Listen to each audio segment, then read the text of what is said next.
Što je porluk? Porluk je dvogodišnja zdrava biljka, visoka do 85 cm, srodna luku, češnjaku i vlascu. Porluk.com je web stranica zdravog i edukativnog sadržaja i emisija ponedjeljkom uvečer. Evo, u svakom slučaju Jelena Plavšić, konačno ako kažete da tamo sa istoka da nam uvijek šalju cajke, konačno nešto što nije cajka, nego je zaista nešto pametno, pa da vidimo što je to pametno. Da, sa istoka stiže Snaga roda. Snaga roda je naziv tvoje, recimo, mini turneje, nazovimo to tako. Vidim da ideš u Pulu, Rijeku i u Zagreb početkom 6. mjeseca, pa da vidimo, da čujemo što je Snaga roda. Snaga roda je spoj više različitih metoda koje će pomoći svakoj osobi u svom traganju za smislom i za unutrašnjim mirom. Jer zapravo rod, preci, su osnova toga da se mi u našem telu osjećamo centrirano, sigurno, izbalansirano i da osjetimo tu podršku na našem životnom putu. Dobro, znači mi ćemo pokopati malo unazad, osim oko svog života i ono što smo naslijedili. Da, u pitanju su koreni. U našem stablu, ako smo mi, dakle, grane i plodovi, moramo ići malo dublje, prokopati po tom našem stablu i vidjeti šta se desilo nekada davno, jer mi bez korena zapravo i ne postojimo. I da vidimo da li je tu nešto bilo trulo, da li nešto može da se zalije, malo čupne neka travica i da to naravno onda bude mnogo bolje. I da naše stablo daje bolje plodove. Evo, odmah moram reći slušateljima i slušateljicama da sam ja probao svašta, ne samo sa Jelenom. Sa Jelenom sam, šta smo radili? Duboki pejat, je tako? Jeste, mi smo radili tehniku duboki pejat, to je tehnika po Slavinskom, čuvenom psihologu i psihoterapeutu i psihijatru, koji je ovu tehniku preneo po celom svetu.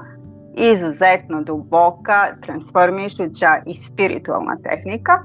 Ja sam trener i već dugi niz godina radim sa puno klijenata i mogu da kažem da ona zaista puno pomaže, a ti možeš da kažeš svoje iskustvo. Pa moje iskustvo da si zaista ugodan sugovornik, sugovornica i da vodiš sam session ugodno i opuštajuće, tako da se čovjek zaista može prepustiti, onako otići u ne znam kakve ove dublje svjetove, ne bi sad ulazio baš u detalje, uglavnom meni je to koristilo. Kolegica je bila kod tebe na konstelacijama, isto je bila zadovoljna i čuo sam da su i drugi ljudi koji su bili zadovoljni, znači nije ti prvi put, evo samo da kažemo ljudima, nije prvi put da je Jelena u Rijeci, bila je prije jedno, kad je bilo, mjesec i pol, je tako? Mjesec dana? Pa manje, pre nekih, pa 2 tjedna, pre 2 tjedna sam bila, da. Ja danas tim mjerama nisam baš dobar. Nedavno sam bila i ono što me jako obradovalo je da sam pozvana da dođem ponovo, da su svi oni koji su bili na radionici konstelacija se zaista fino tu osjećali, ali i puno toga počistili u svom porodičnom stablu i generalno u svojim životima. Neke stvari su se složile na pravo mesto. Jedna od učesnica je rekla da je falio samo taj jedan kamenčić da mozaik svog života zaista sagleda u pravom svetlu i da zaista može da živi svoju životnu misiju, odnosno svrhu. Tako da mi je to onako baš bio vetar u leđa i jako sam se obradovala što su me zvali ponovo, a zatim je usledio i poziv iz Pule i poziv iz Zagreba, tako da ovoga puta ću ostati 10 dana i vidjeti se tamo sa svim dragim ljudima i verujem da ćemo puno toga korisnog da uradimo. Da, evo, dobrodošla. Koliko sam čuo, Rijeka je skoro već i popunjena kapacitetom radionice. Jeste.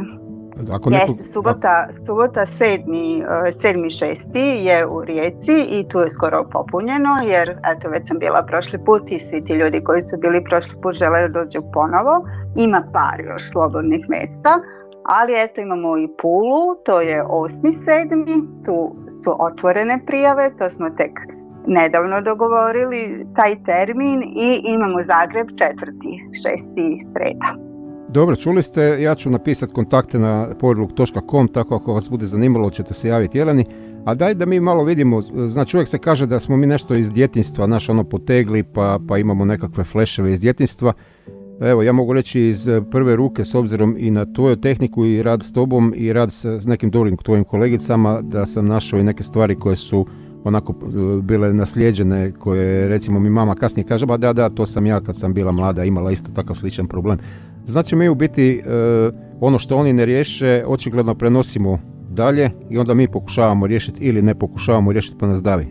Da, zapravo, evo ja ću citirati Karla Junga, koji je rekao dok god mi ne osvestimo naše nesvesno, mi u stvari ponavljamo živote naših roditelja i ostalih predaka i to nazivamo sudbina.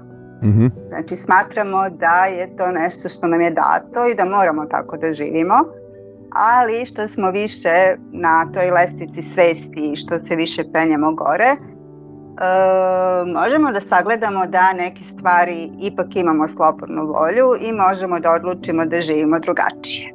Prvi korak je uvidjeti šta je to što mi ponavljamo od naših predaka, a nikako nam ne služi za naše najviše dobro. To vjerojatno radi i na osobnom nivou, ali i na kolektivnom nivou. Jeste, sve što mi uradimo na našem ličnom nivou i utiče na celu našu porodicu, ali i na našu zajednicu. I zato je bitno da što više članova naše porodice ili naše zajednice uradi neki korak ka svesnosti, jer to stvara i svesnije i porodice i zajednice i društvo globalno u celini. Dobro, evo sada ćemo jednu zasvirati, pa ćemo dalje malo, zanima me još neka pitanja sam ti pripremio. Može. Dnevna doza pozitive, powerlook.com, svakog ponedjeljka uvečer. Evo nas još u powerlook.com, sa mnom je Jelena Plavšić. Jelena ima mini turneju po Hrvatskoj, znači Pula, Rijeka, Zagreb početkom 6. mjeseca. Pričamo o njenom programu koji se zove Snaga roda. Jelena, još si mi na liniji? Jesam, tu sam, naravno. Dobro, evo idemo još malo o snazi roda. Počistit ćemo ono što je ostalo ispod tepiha naše familije, recimo to tako. Da, svako može da se prijavi na radionicu i da do tada razmisli malo šta je to što mu se čini da se ponavlja u porodici ili generalno neki svoj lični izazov koji je pokušao da reši na razne načine, ali do sada nije uspeo.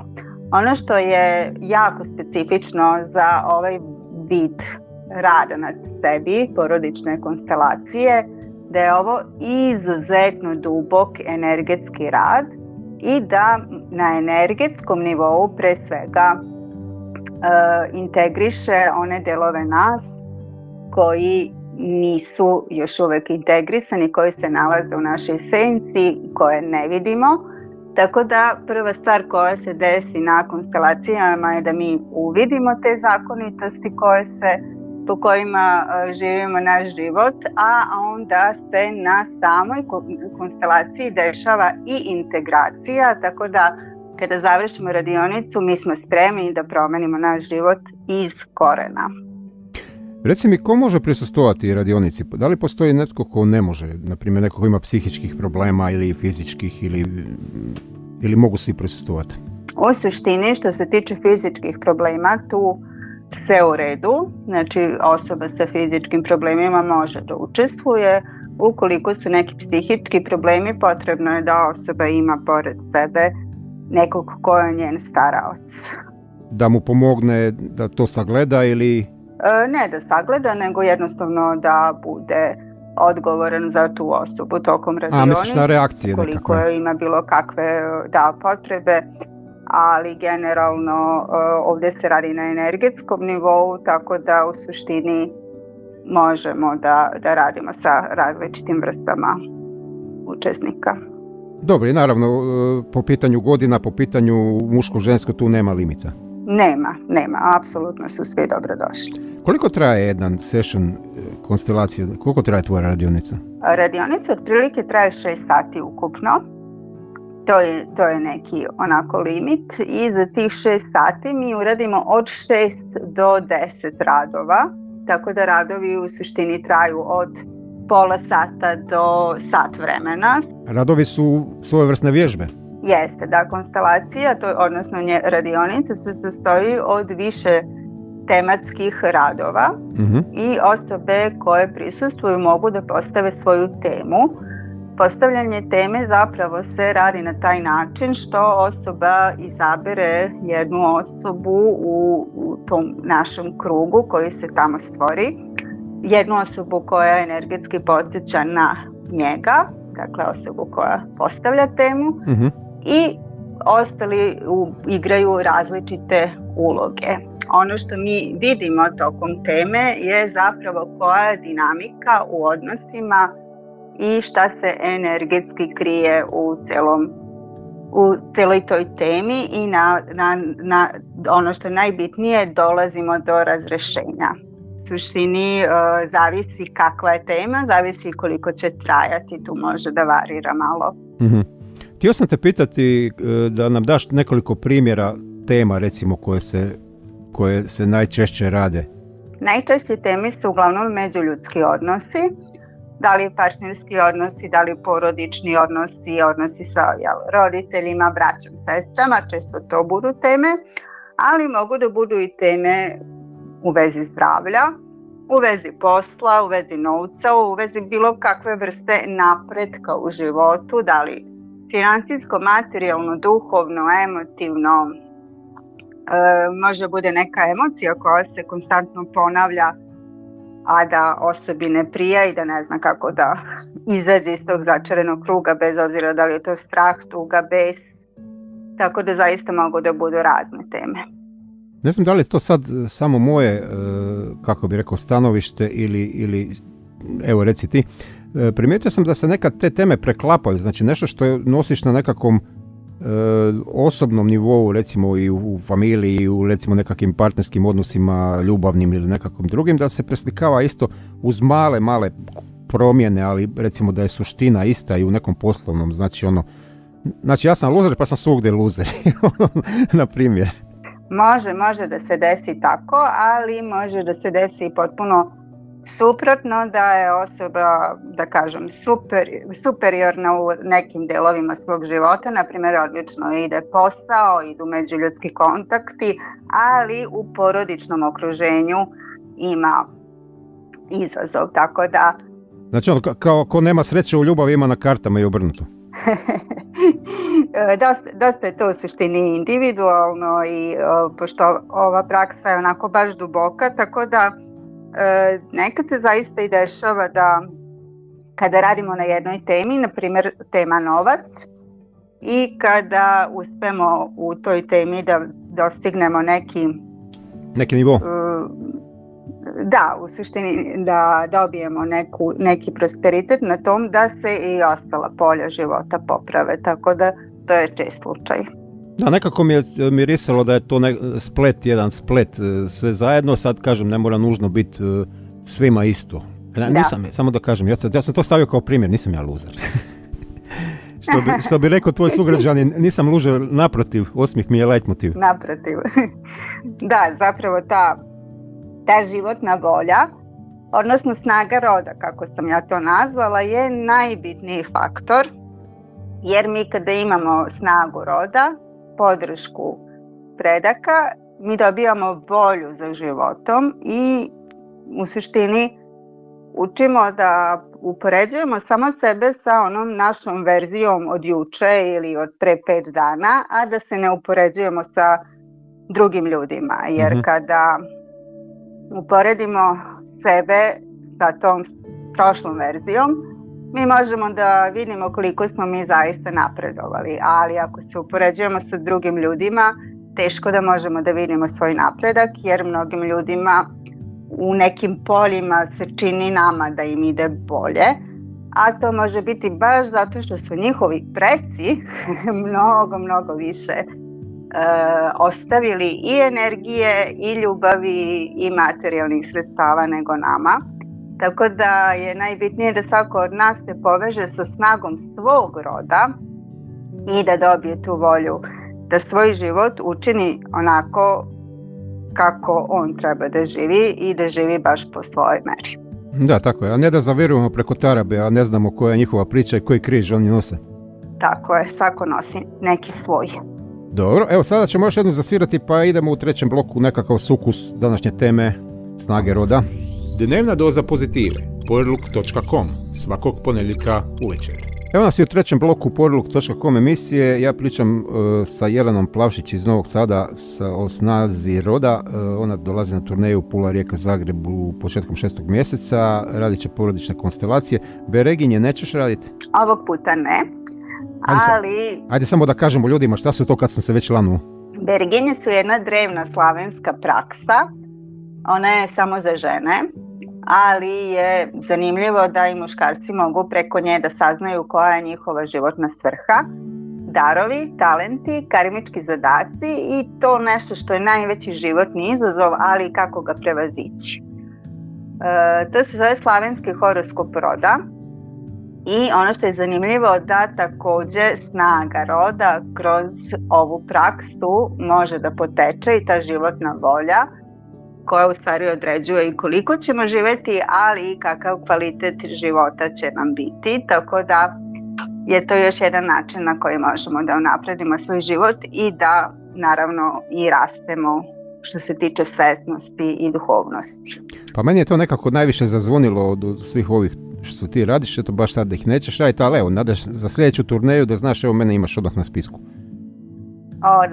Odlično. To je nešto što može i online da se radi, tako da eto svako koga to zanima može i na taj način da se u suštini javi. To nisam znao, evo što se pevac smo radili online, znači i bereginje se mogu raditi online, konstelacije da li radiš online?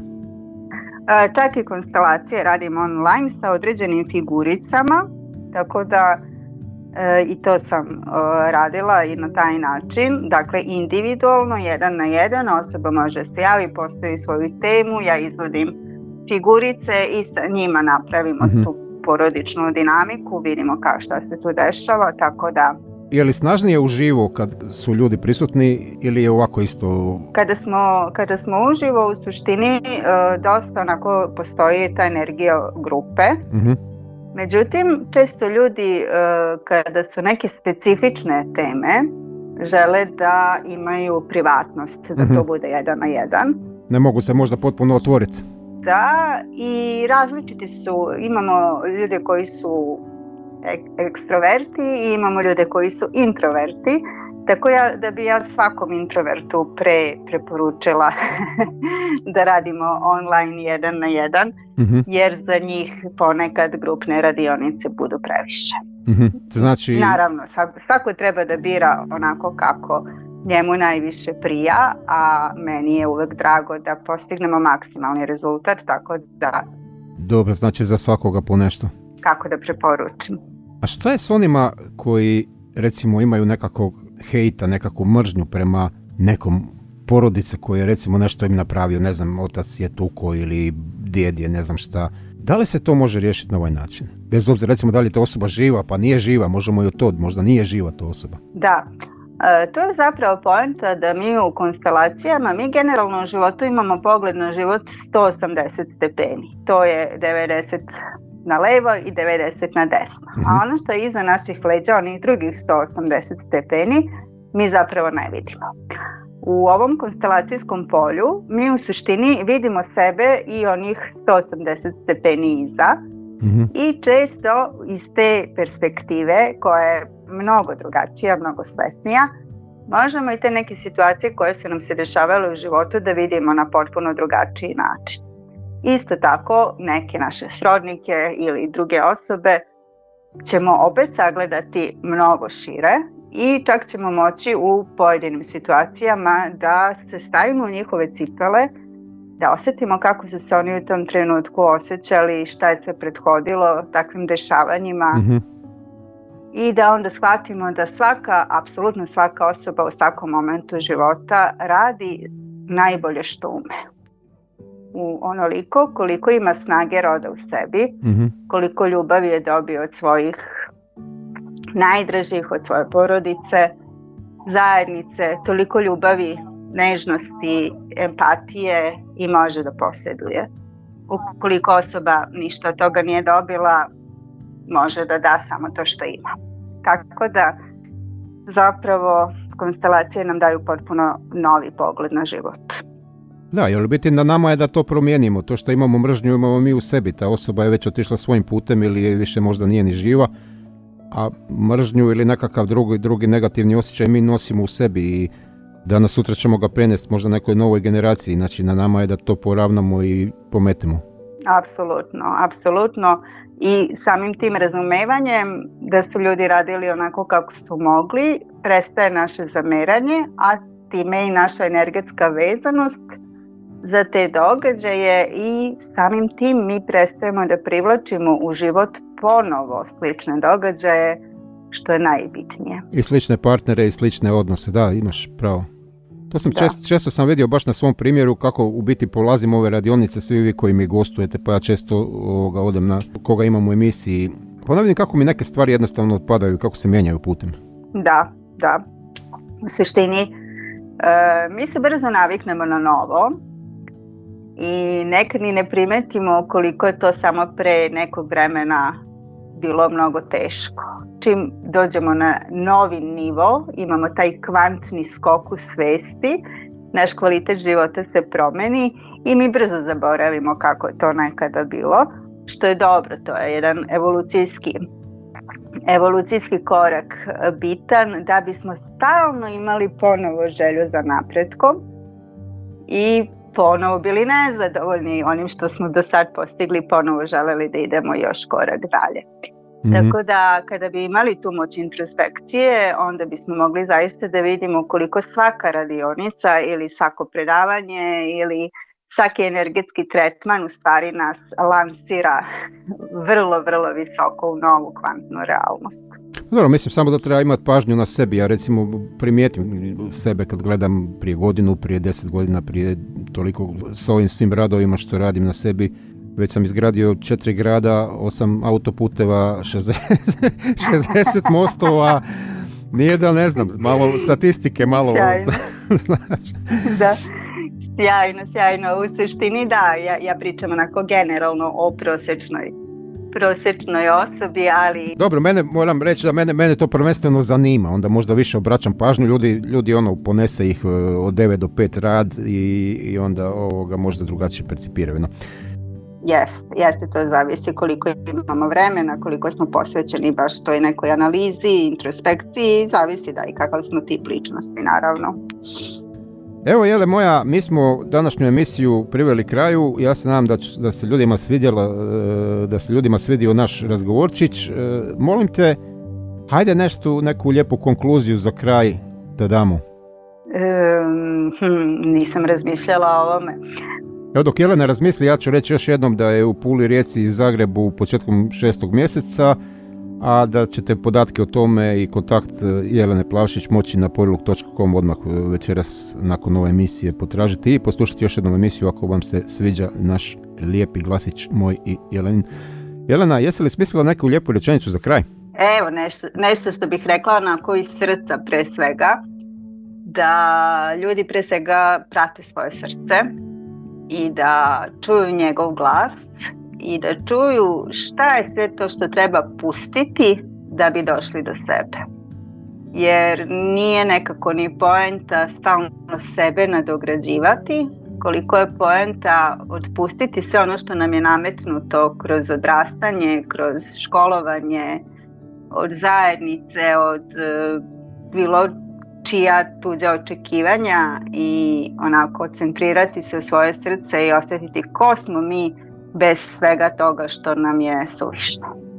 Da, uostalom ako su temelji loši, kuća je klimava, a korijeni su nam u rodu, zato se tvoja radionica zove Snaga roda. Jeste. Hvala ti na gostovanju, uvijek si dobrodošla. Ako si htjela nešto reći, nekako mi se činilo da želiš nešto reći. Da je to je ono što je najbitnije, da smo mi sami sa sobom zadovoljni i da je merilo našeg uspjeha to koliko smo zadovoljni sobom. Evo Jelena, hvala ti na gostovanju, uvijek si draga gošća i želim ti sreću na putu i na radionicama koje ti dolaze. Hvala puno. Ćao. Što je poriluk? Poriluk je dvogodišnja zdrava biljka, visoka do 85 cm, srodna luku, češnjaku i vlascu. Poriluk.com je web stranica zdravog i edukativnog sadržaja i emisija ponedjeljkom uvečer.